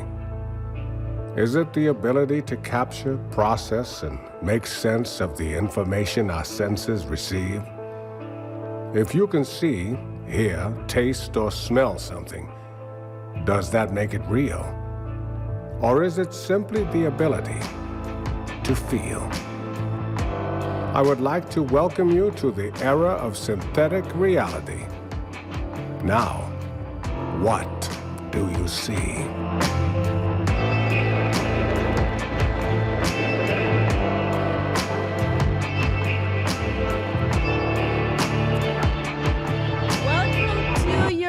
Reality, people. So, we do have technical issues still, so we're not there yet. But we're going to talk a little bit about this. What is real? We have so many perceptions of reality. We have so many ideas of what is real, but really, the Mayans had the belief of different dimensions. We had so many different concepts, and nowadays, we are creating a new reality. We're working and we're experimenting with new concepts, and this is us. We're still behind in education about the importance of technology. We're still behind in a lot of concepts within education, and we need to catch up. We are living in a moment where we're in a constant catch-up in order to prepare our students better or in order to prepare ourselves better. So this concept of science fiction, this concept of, remember those movies from Back to the Future? Some of you know them, some of you don't. Those things are already happening, already happened before. So this is what's going on in our lives. There are different aspects and different levels of artificial intelligence, and right now this one only shows 4 types of artificial intelligence. But actually, we're going to go more in depth. This scale is going to grow little by little because we're seeing already that we are already within the theory of mind process and the self-aware with this robot that is in Australia that actually can recite poems to you and can express emotions to you. Artificial intelligence started from the get-go in the 50s, and it has been growing, and we're the ones building this. We're the ones creating a new experience for ourselves because we want our lives to be more effective and more efficient. Right now, the biggest threat that we assume that we have is generative AI. Generative AI is what ChatGPT and all those large language models that we're looking into are helping our students do their assignments. We're coming with an ethical dilemma and the ethical question about cheating. Because of course, with ChatGPT, we can create theses, we can create essays, and nobody's reading the information, and that is the biggest flaw. People are not reading. There is a proper process, there is a strategy for us to actually use ChatGPT to make it work for us and to still work with our critical thinking, still with the human factor. But we are coming to see that we're just copy-pasting information. Everybody's dressing the same, everybody's looking the same, everybody's working the same format, and nobody's becoming creative, and nobody's actually innovating. Because nobody's questioning the information, and we're just taking everything for granted. So that is one of the biggest components and one of the biggest ethical issues that we need to consider. Because where do we stop? Where do we start reflecting and stop believing in what we see? Consequently, the synthetic reality component. Generative AI is going to help us create PowerPoints, data analysis, essays. It helps us with writing. It can become your assistant if you know how to use it. Like the definition says in here, it's going to help us create text, images, audio, and videos. There's so many different applications right now from generative AI that it's not only ChatGPT. Why do we talk about ChatGPT? Because that's what everybody knows. Me particularly, I use u.com. I like it. I can create videos, I can create images, I can create a lot of things because it's easier for me. And ChatGPT does have its benefits, but it's also, for me, a little bit behind now. And everybody's competing. There's a new LLM coming out every day. You even know you can even find instructions about how to build one. So, artificial intelligence in education has become a threat. But in other fields, it's actually quite useful. Medicine, finance, we're starting to see the use of technology to improve our lives, to improve what we do, to improve what we're working with. But in education, we're still a little bit afraid sometimes, especially within this region, within Central American countries, within Latin America, we're still a little bit terrified of letting go, of losing control. While in Japan, you have schools that can read facial expressions to see student engagement, we try to figure out, we try to give diagnosis nilly-willy, I like that expression, and we're just trying to test the waters because we have that connection as, you know, in Latin American community, the human connection is extremely important. Everybody likes it, everybody does it, but we all work differently. And when we have societies in which they make use of technology as an added component to facilitate process, we're still a little bit scared. And we cannot be afraid of technology. We have to use it as a tool because that is the role of technology. That is the role of artificial intelligence. And we're going to see that within the learning framework of artificial intelligence, it has a role. It has a particular process that we use it, and this is whenever we start identifying as teachers the difference between what AI can do and what the pedagogical component does as a teacher. So, education, if we really think about it, at its core, it's going to be that about allowing students to be more curious, to prepare them for the future, to become innovators, to go ahead and understand and empower them for their future lives. I always say, and I always make the joke, that I'm one step in and one step out. I'm already inside my field, but I'm also one step out. My job as an educator is to train other people, not feel threatened about it, but really empower them and leave on my knowledge. I always say that actually, you know, I know that people have to read your degrees and everything that you've done and everything like that because it's part of the process, right? We know. But I am actually a professional student. That's my life. If you tell me what is your role in life or what is your job, a professional student, because I'm always learning. I always want to know more. Because as educators and students, we cannot stop learning. If you want to be successful in life, learn. Read, and information is coming out like that every day. Super fast, and we need to be on top of it, and we need to do a very philosophical strategy, question everything. Not take everything for granted, and also not take everything for like, you know, this is a truth. We have to question things, and we have a huge generation that really, they're not questioning the information. And everything's being produced by technology. A lot of it is based on bias, and that is one of the biggest issues with artificial intelligence. Whenever you use a generative AI, one of the components is bias. Because we feed the system. It's an accumulation of data that is being fed by your prompts, by the information that you're feeding into the ChatGPT component, into u.com, whichever you're using. That is where the information is coming from the way that you're manipulating and then convincing the system that that is the proper information. So, if our role as educators, as future educators, is to prepare students for a better future, we need to understand what our artificial intelligence does. And we need to teach our students how to use it. We need to teach ourselves. And I always find it interesting how we stay with the prompt. For me, that's not the best thing about ChatGPT.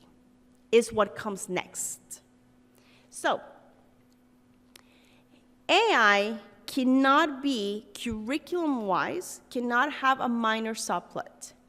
Artificial intelligence nowadays has to be considered into something important within your programs, within the way that you're teaching your students.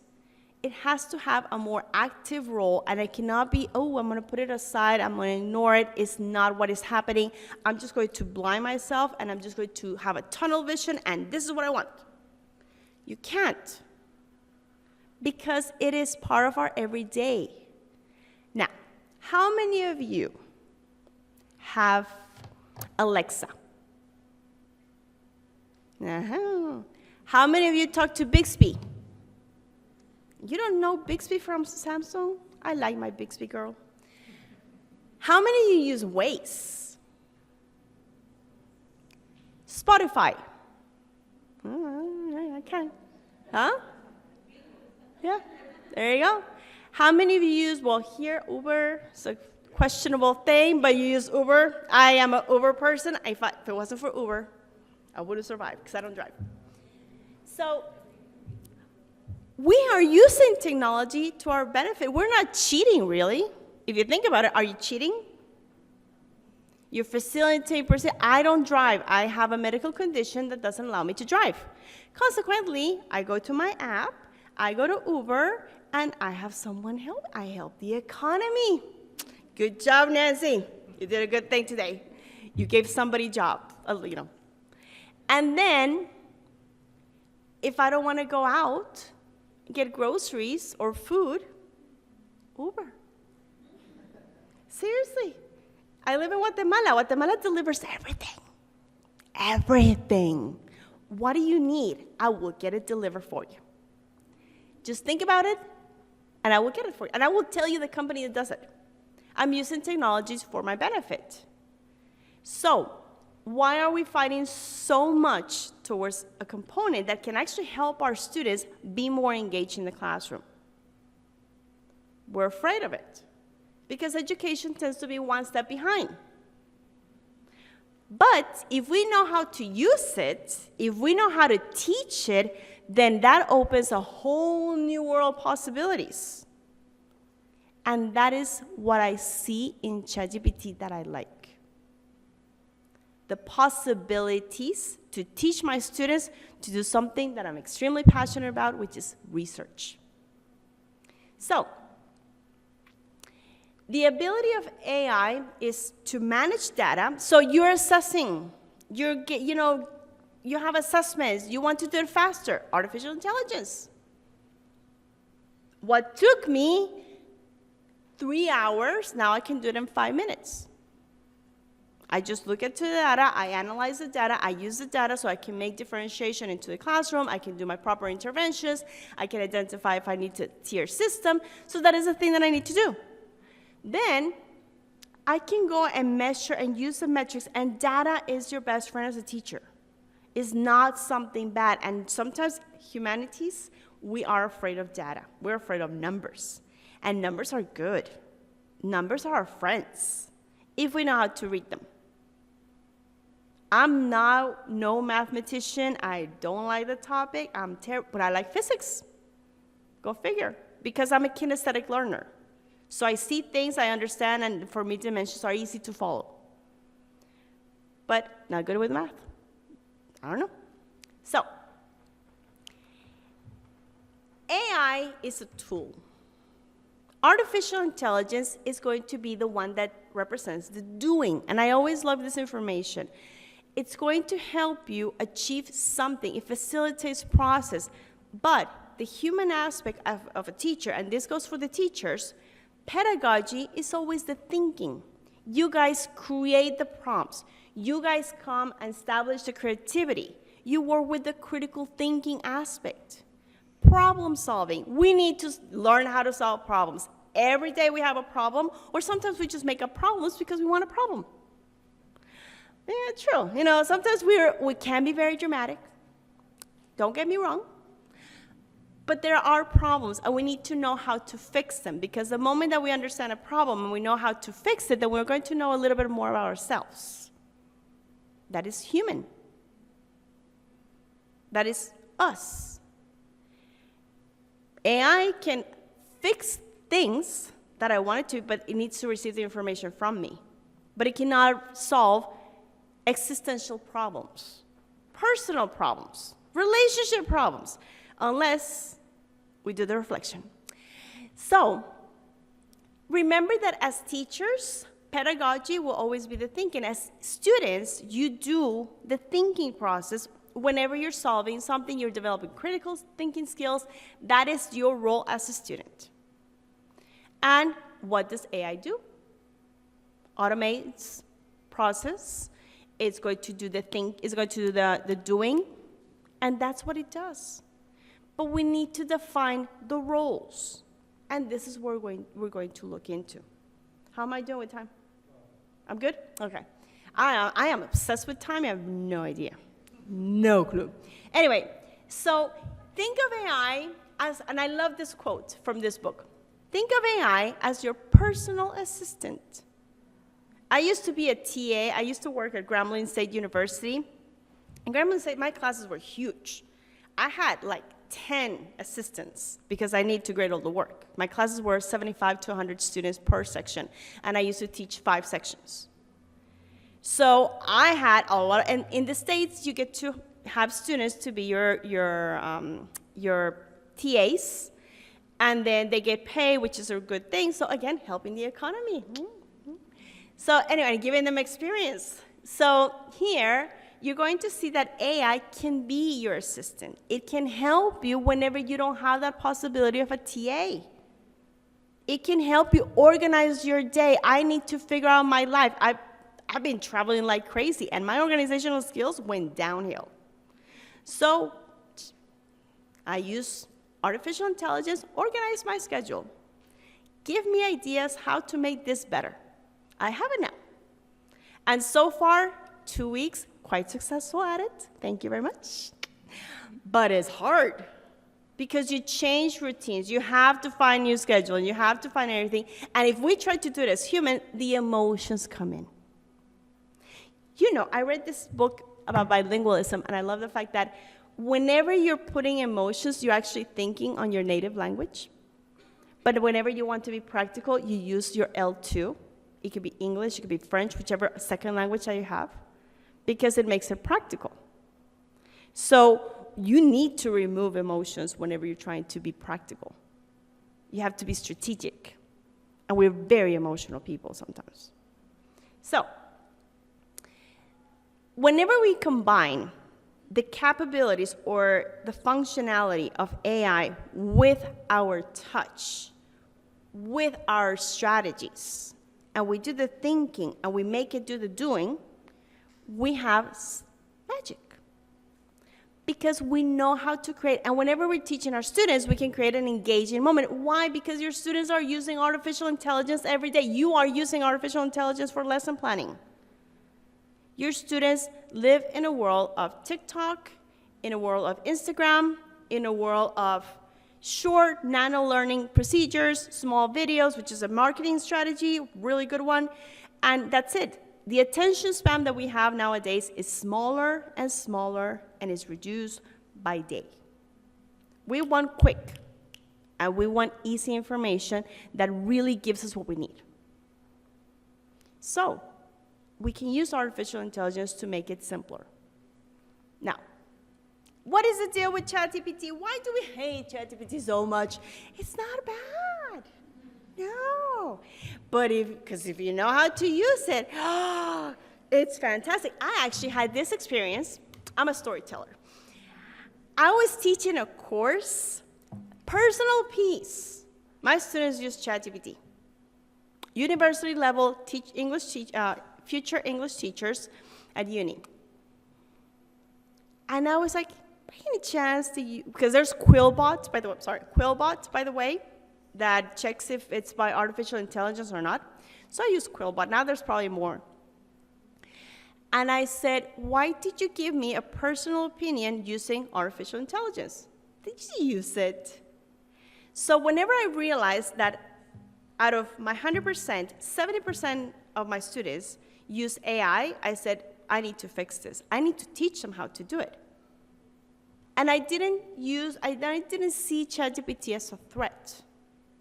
I said it's a possibility to teach them how to do research properly. So whenever I taught them what I'm going to teach you guys today, they're like, oh my God, it's actually harder than I thought. It is. It's not as simple, but you need to know. So one is generative AI, what is ChatGPT, all of the family of applications that we have nowadays that are going to be within this area. They're called large language models, which you probably know already. And they can perform a lot of natural language tasks. That's what they do. You can translate, you can do summaries, you even have now tutors in the system, if you have the paid version of ChatGPT. And it's going to produce a lot of text. But in order for it to give me all of this, question answering, text summarizing, coherent and relevant information, there is a process that we need to emphasize, and we need to teach, and we need to learn. Life is about teaching and learning. And as educators, you cannot stick with the knowledge yourselves. As people that will know or have information, whatever you talk about assessment, I love assessment. That is information that you need to know, you need to keep, but you need to share. Knowledge is not only for you. Knowledge is for everybody. It's important to share, because you cannot have something die with you. What's the point? It's kind of like, I want to write a poem, and you keep on saying, I want to write a poem, but you never do. It's going to die with you. Nobody's going to ever see it, and we do it sometimes out of fear. So, the effective use, and this is something we don't understand, ChatGPT requires high literacy skills because it doesn't accept nuances, it doesn't accept idioms. It has to be written so well to give you good information that is a part that we don't know how to use. It does require that. You have to write proper sentences. And you know what? Today, I'm going to teach you, and you guys are going to use your phones, if you have ChatGPT or whichever you have, to write a prompt. But then, of course, there's homework. Of course, I'm a teacher. There's going to be homework, and you guys are going to evaluate that information. Because at the end of the day, what is the point of talking about artificial intelligence? Everybody's going to talk about artificial intelligence, but if I don't teach you something, it's not relevant. Again, teachers. So, the framework of collaboration with artificial intelligence follows the following steps. First, you need to choose a proper AI tool. If I want to do some sort of research, okay, I'm going to use ChatGPT, but if I want to create animes, I'm going to go ahead and use OG. Or I'm going to use a number of applications out there for me to create a cartoon. You know, there's actually one, or several, that you can just create the prompt and they give you an image of a person that you want it to be. After that, you need to clarify the role. The AI tool will do the job for you, and the human is thinking. It's a given. The machine cannot think for you. When you drive a car, you do the, unless you have one of those special cars, but you need to make sure that you give the proper instructions. You have to say, who's going to give me the instructions? Of course, it's always a human. Communicate clearly. This is the literacy component. ChatGPT, you know how in Spanish, we can go on and on and on and on and about something. A lot of information. Especially, there's some countries that use the infamous fíjese. If you're not from Latin America, let me tell you that fíjese means that you need a cup of coffee. You need to sit down, if you smoke, probably a cigarette, and just make sure that you have 5 hours. Because the fíjese is going to come with a story. Oh, it will. Fíjese que. I know for a fact that I'm very direct. So I know for a fact that I just need to sit down, take a breathe, and then say, okay, I will listen to your fíjese. If I don't have time, I don't listen to it. But it does happen. Pay attention to this. It will happen. Anyway, ChatGPT, it is an instrument that requires clear instructions. ABC, ABC, ABC. It doesn't need the fíjese.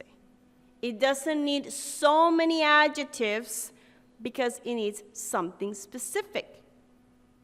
The beauty of Spanish and the beauty of other languages is that we can use a lot of vocabulary words to express different things. But artificial intelligence requires clear instructions, very specific. Consequently, literacies. Consequently, if I'm an English teacher, I can use it because it's going to teach my students to be more direct, more concrete. It's going to teach them a specific setting about what I need them to write. Don't trust the information, ever. Don't trust what I'm saying to you guys, ever. I might be lying, probably, yeah. No, but every time that you read something, every time that something is given to you, you cannot trust it. Because there are so many different components. There's your values. There's the information given. There's the moment in which the text was written. We were talking about that with someone, Jesus. Like, I went to a bookstore, which are very rare nowadays. I went to a bookstore, and we were talking about the fact that how come the classics are still classics? Because the information is recycled. But nowadays, you write a novel, and the novel dies quickly because it's not relevant. It's for the moment, for that particular period. But then we have Dostoevsky, we have Edgar Allan Poe, we have that they stay relevant because those topics still touch something within us, and they maintain themselves. But nowadays, everything's quick. Everything's fast. So don't trust the information. Remember, everything's written for a moment, for a time, and for a solution, immediate solution. We cannot trust all the information. Very philosophical attitude as well. I remember even talking about religion. I went to Jesuit University, and what I love about that was the fact that they said, always question. You choose what you want to believe. That is your option. Keep the pressure on the prompt. Keep the pressure on the information. Stretch it. So that is what you need to do. Thank you very much. So we're going to go into the framework. This is what you need to do. Whenever you start working with ChatGPT, the framework is engage your students by a curious topic. Aside from that, create a question that will give you the information with the specific collaboration strategies about being direct, and you're going to see the prep and the edit process. Have a discourse, a debate with the information. It's important to do so. Use critical thinking skills with the information given to you. And finally, apply your new understanding. Okay, so this seems more like research than anything else. And that is what you need to see about ChatGPT. The process to work with ChatGPT properly is based on 8 steps. The first 4 steps are going to be the prepping section. When you prep the prompt, when you prep the device, first you're going to establish a question, which I'm going to give you an example. You're going to give it a role.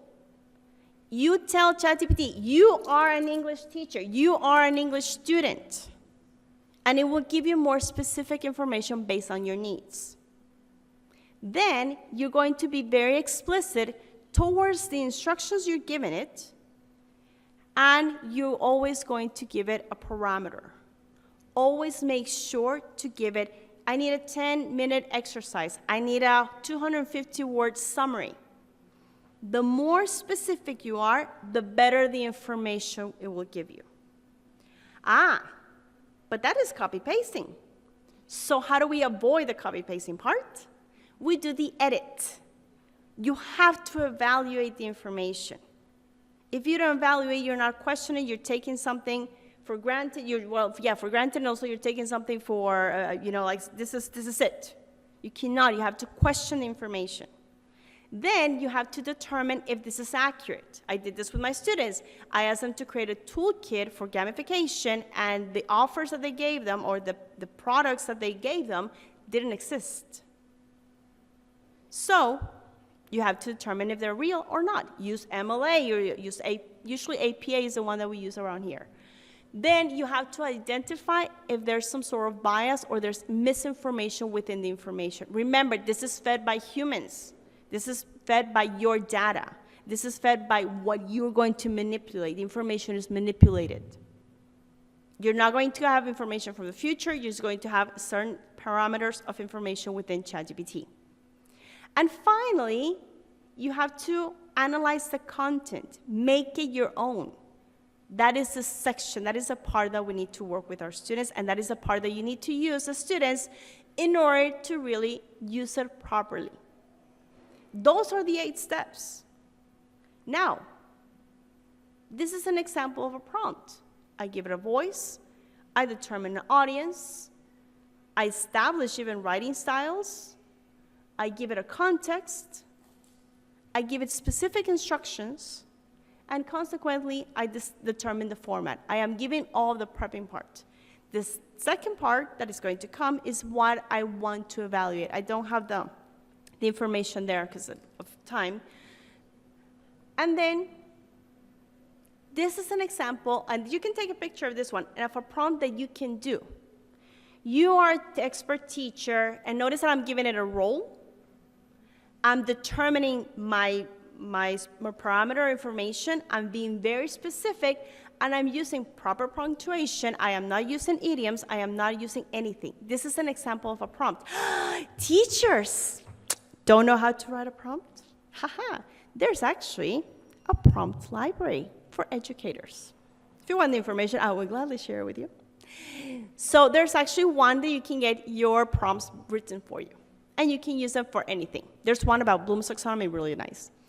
So, let's be more than frenemies. There's a number of tools that you're going to have in here which you can use. This is just the basics of it. You have Murph AI that you can adjust the speech. You have Pictory, which is, and I'm going to read this, I'm sorry, auto caption videos for multimodal learning. WordTune. You have QueryPod, of course, ChatGPT. Best translator in my experience, and I do translation and do professionally, Deep is one of the best ones. Because you have access to it, it's free, and it's really good. You can actually now, I went to Poland, I don't speak Polish, but I used it, and it let me help communicate with, in Poland really well. Then you have DID, GP, oh my God, I can't read, and VoiceMaker. Those ones I know.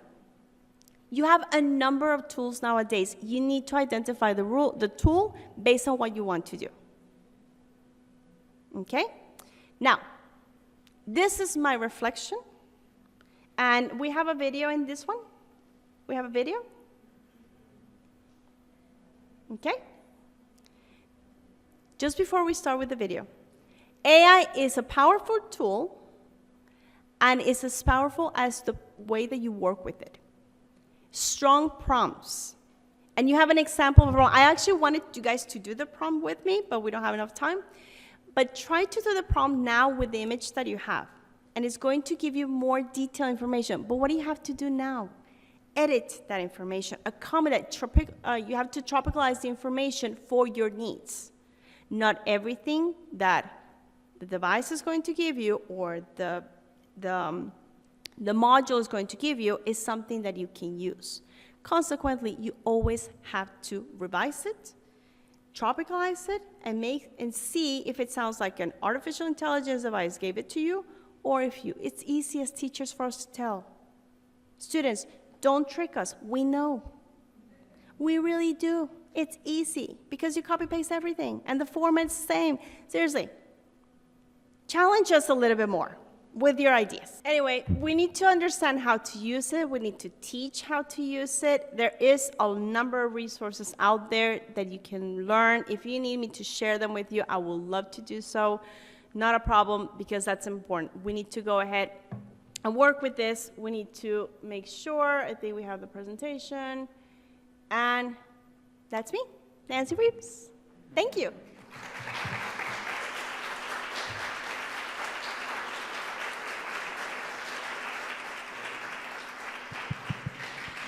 Thank you so much, Master Reeves. That was a very insightful presentation. Thank you so much.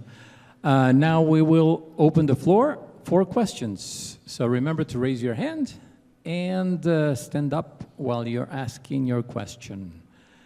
So let's see if we have questions. Okay, we have one over there.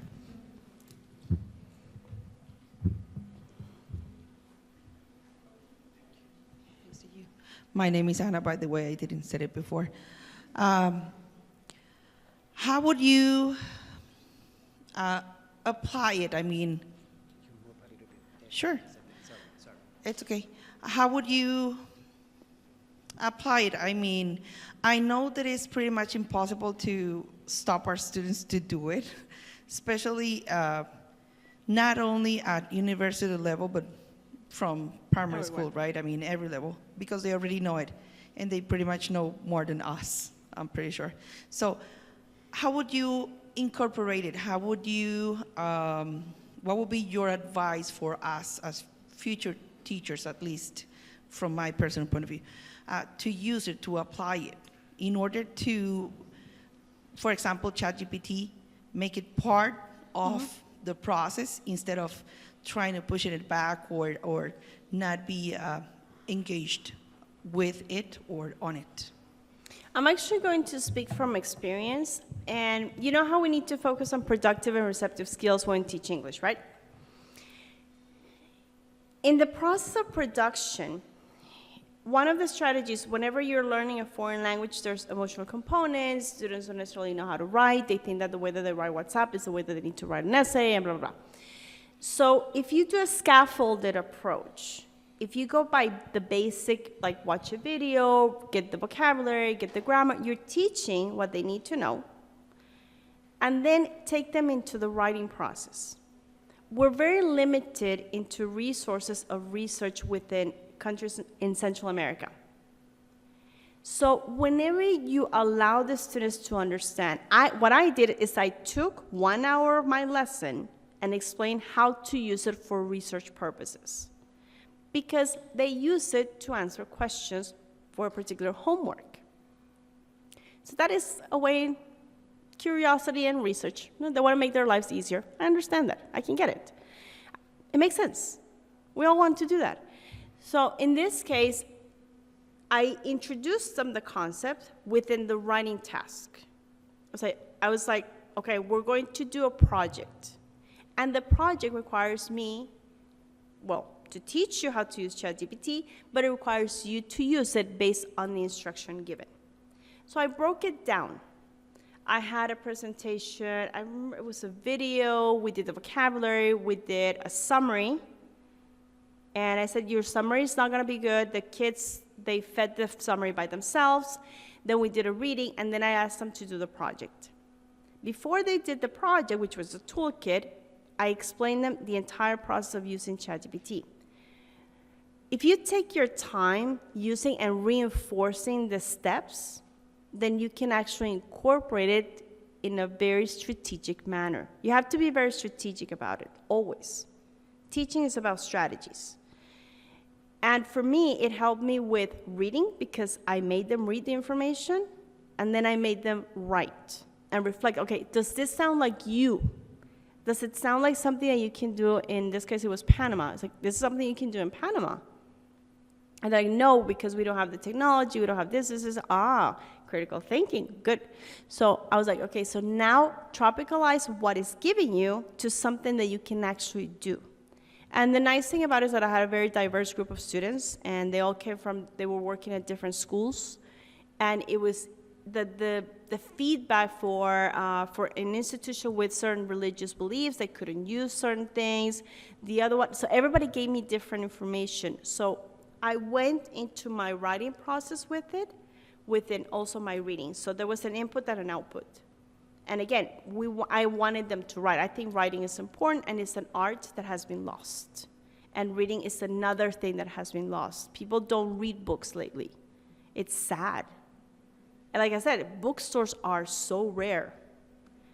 And I have a personal challenge of reading 100 books this year. 50, 51. So but you don't see people. How many books have you read this year? That's my first question. 1, 2, nothing? People don't read books. So there you go. Start reading something, and then consequently you create a reading habit. Mm-hmm.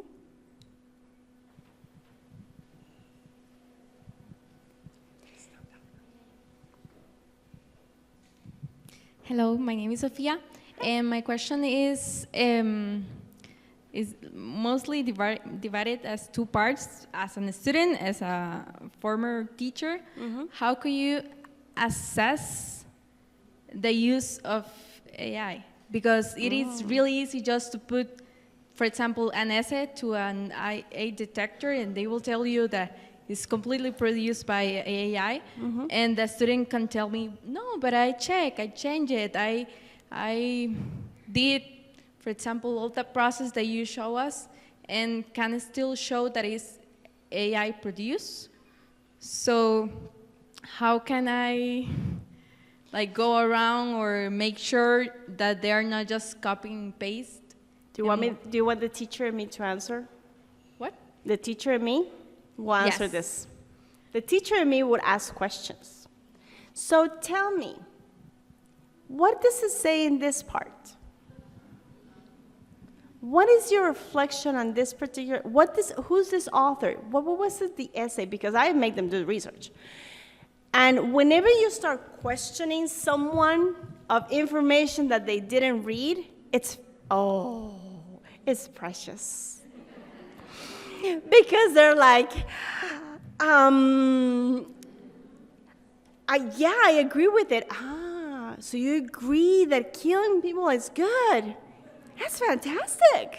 Good for you. I didn't know I had psycho in here.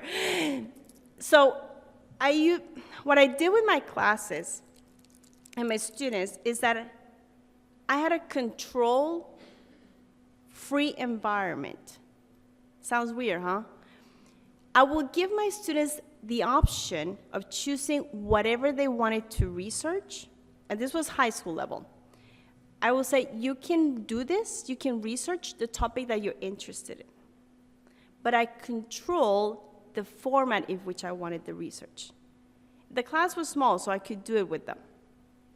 And then I also made them reflect. My favorite class was Romeo and Juliet, Shakespeare, because I want you to question if this is a comedy or if this is actually a drama. Would you kill yourself for your boyfriend? And I want you to give me the debate, and I want you to argue with this. So whenever you challenge the student, whatever information they copy-pasted, if they only copy-pasted, you're going to catch them, because they're not going to be able to go above and beyond than the first sentence that they read to give you an answer. I also had another set of students. This was MUN, Modern United Nations course.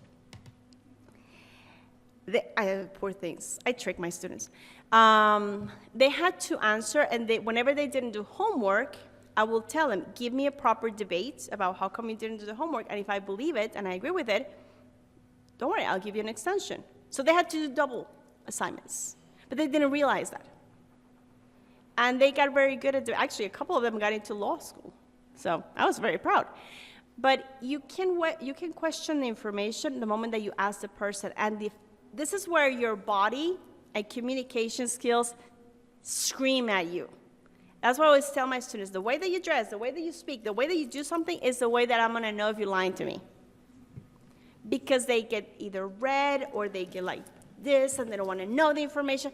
And then like it's like a cheese, just a mess. So you can always ask and challenge what they've written and say, well, how come you didn't do that? And people traditionally, whenever they write something, they always look for everything that is going to be pro their argument. But we rarely read the opposite. And you have to teach them to do both. So questions all the time. Socratic debates. Yeah.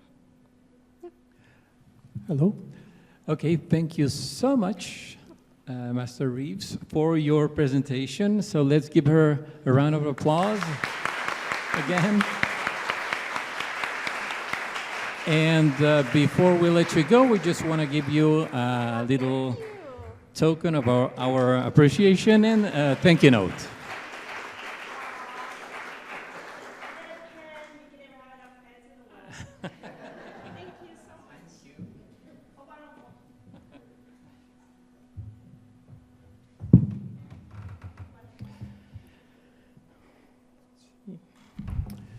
Okay, so now it's time for lunch.